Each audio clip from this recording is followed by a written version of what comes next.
Welcome to Body Hack and Build a Better You, the podcast where we unlock the secret to living a longer, healthier life and create a bloom zone in our life and within our family. I'm your host, Michaela Morell, and I'm here to provide you with the tools and knowledge to empower you to build a better you, one essential building block at a time. In today's episode, we're diving into the hot topic that has sparked endless debates: supplements. Are they really necessary, or can we get everything we need from food alone? In a world where shelves are stacked with pills, powders, and vitamins claiming to boost our health, it is easy to feel overwhelmed. So do supplements truly live up to the hype, or are they just another trend? Join us as we unpack this science, talk about what our body actually needs, and explore whether supplements are a health necessity or just an expensive habit. If this episode inspired you, please consider leaving a review. It really helps the podcast to grow. Thanks for tuning in. I want to remind you that this podcast is for educational entertainment purposes only. Read the disclaimer in the show notes, and I remind you to always consult your healthcare provider if you plan to make any dietary changes. But it's time for the episode. Let's dive in. Hi, and welcome to my podcast, Body Hacking, Build a Better You. I'm your host, Michaela Morell, and this podcast is all about understanding the body in a way that we can optimize our nutritional intake. And you may not have heard this, but I also have a company called Food Changes Lives because I truly believe that the food can change our life either for the better or for the worse. So understanding how the body, what kind of composition we have, and understanding what it's built up with is the key when we want to optimize our health. So today I want to talk about a conversation I had yesterday with two lovely people I met. They're in retirement age, and they were asking me, Michaela, can I know if the supplements I'm taking is working? And to be able to answer that question, we have to understand that there are some things in our body that are essential. And when something is essential, it means that the body cannot produce it ourselves. Some nutrients that the body needs, the body is able to produce themselves. But when something is essential, it simply means that the body needs it. The only way we can get it into our body is by eating it. And we have some stuff that are essential in a way that if we're not getting it, we end up dying. So for example, a lot of you have heard vitamin C is essential. If we're not getting enough of vitamin C, we die of scurvy, for example. So there have been vitamins and minerals and proteins and fatty acids that are named essential simply because they are important for functions in our body and for us to be able to build a healthy body. So we have essential vitamins, essential minerals, essential proteins, and essential fatty acids. When we're looking at, are we getting enough? We have to understand that if we have symptoms, there is something going on in our body.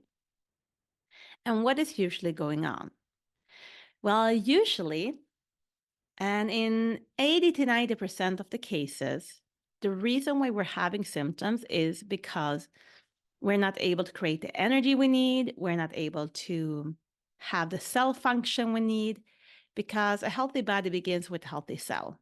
So if you're taking supplementations today and you're experiencing symptoms that you are not happy with, well, most likely the supplementation regime you're on is not working, or you're not taking sufficient levels, or maybe some of the levels you're taking is too high and it's blocking off so that the body is not able to absorb other nutrients they need. Because there is a lot of vitamins and minerals, for example, that are using the same carriers in the body. And if you are over supplementing with a nutrient that are using the same carrier, then they may not be able to pick up the other nutrients they need. So if you're today struggling with some symptoms that you are not happy with, I would say that most of the time we are struggling with symptoms because we are struggling with the body not having what it needs. Because a body is self-healing under the right circumstances, and we need to figure out what are those right circumstances. we can see that if you, for example, have magnesium deficiency, it can be very hard to measure that in the blood. I know doctors have a test for it, but the facts about magnesium that the doctors may not know is that you have about, if you have 100% of magnesium in your body that you need, only 2% of the magnesium is in your blood.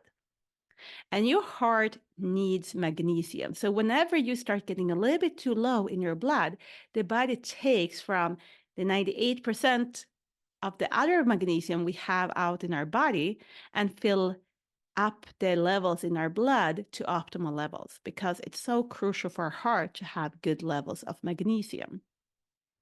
So when we are malnourished of magnesium, 1 year, 2 years, 3 years, 4 years, and so on, our depots that we're having in the rest of our body can start to be emptied.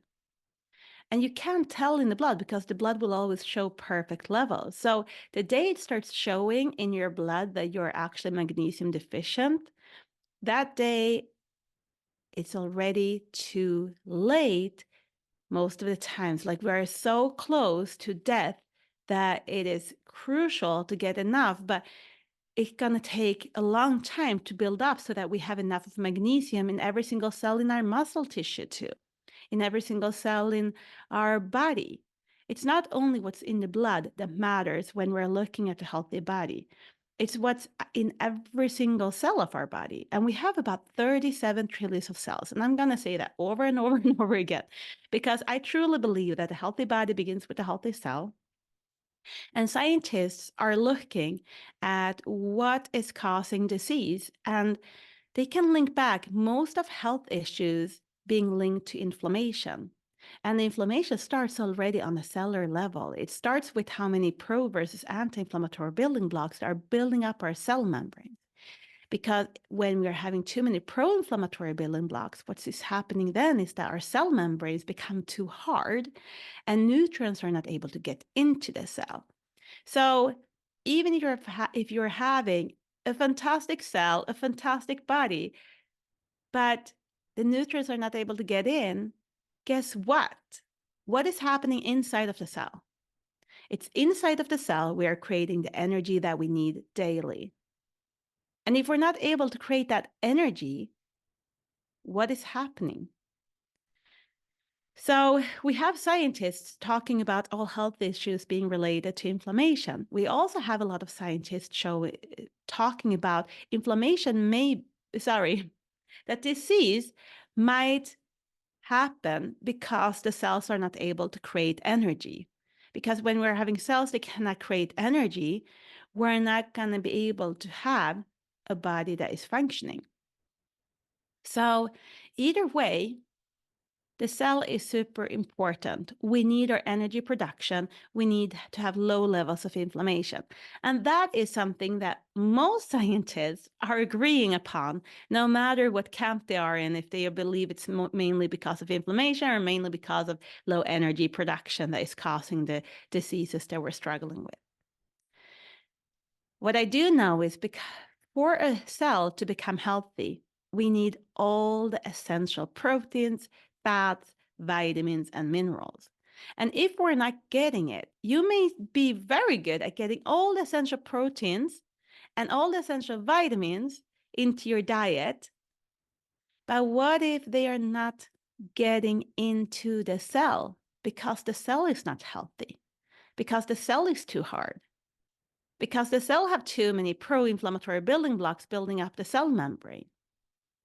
And it can be very frustrating to be out there today, trying and trying and trying. And me myself is the testament to that.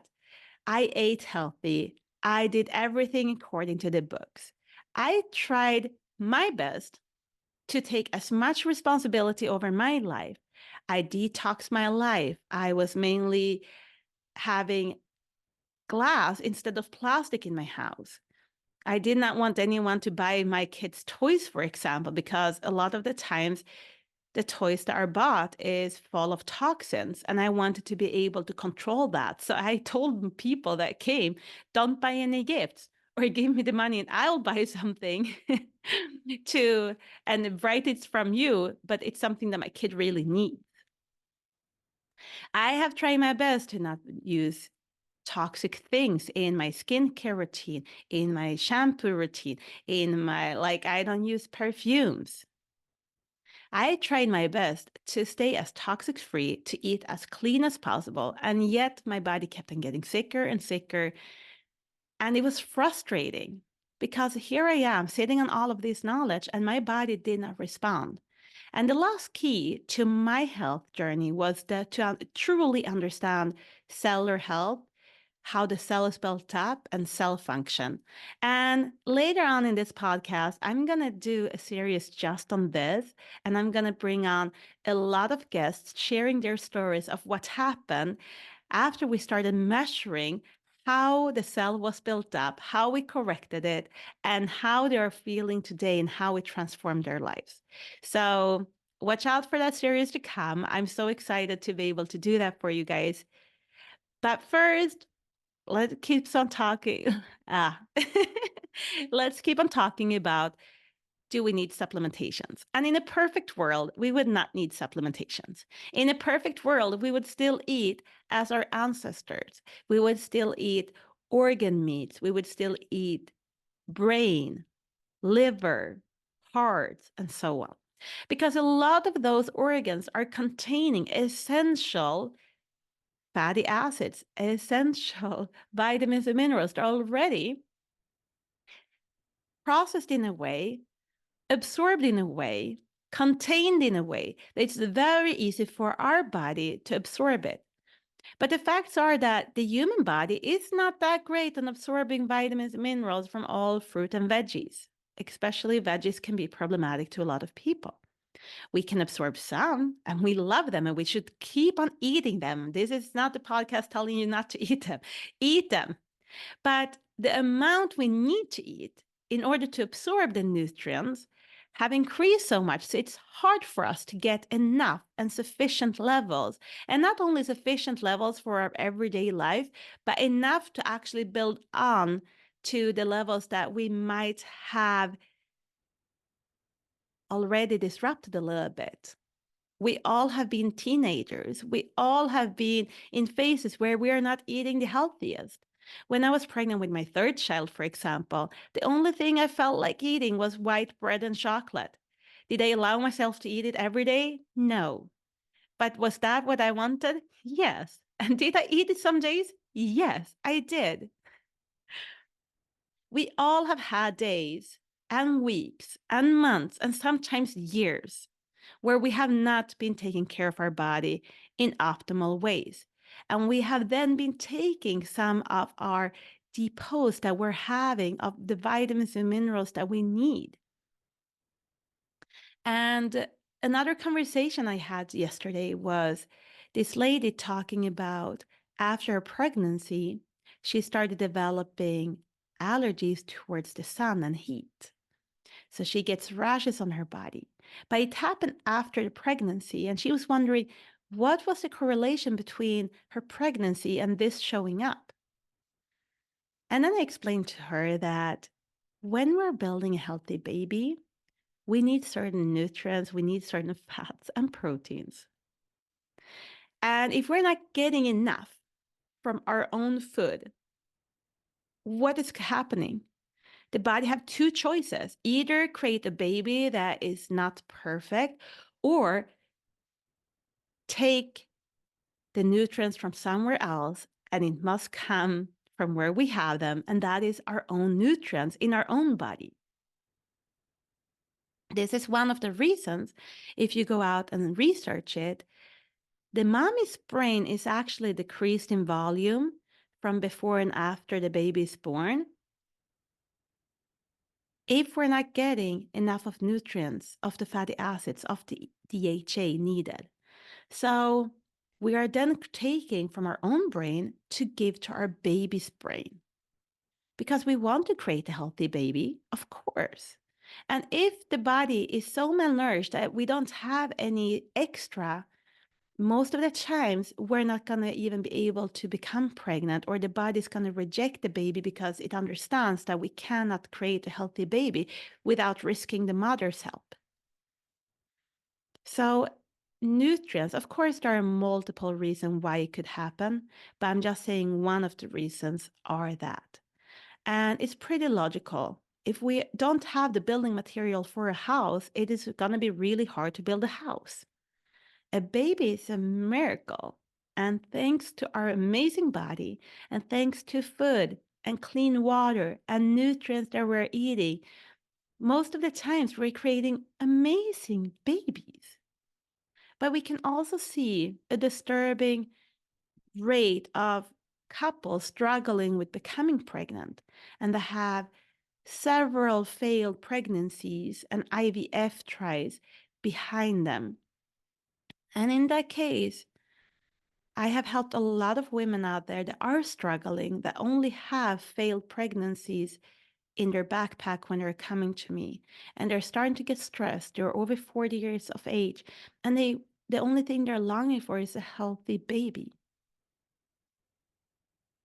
I'm not saying that you're going to, with 100% certainty, become pregnant and have a healthy baby if you're following what I'm telling you. But so far, I've seen great success.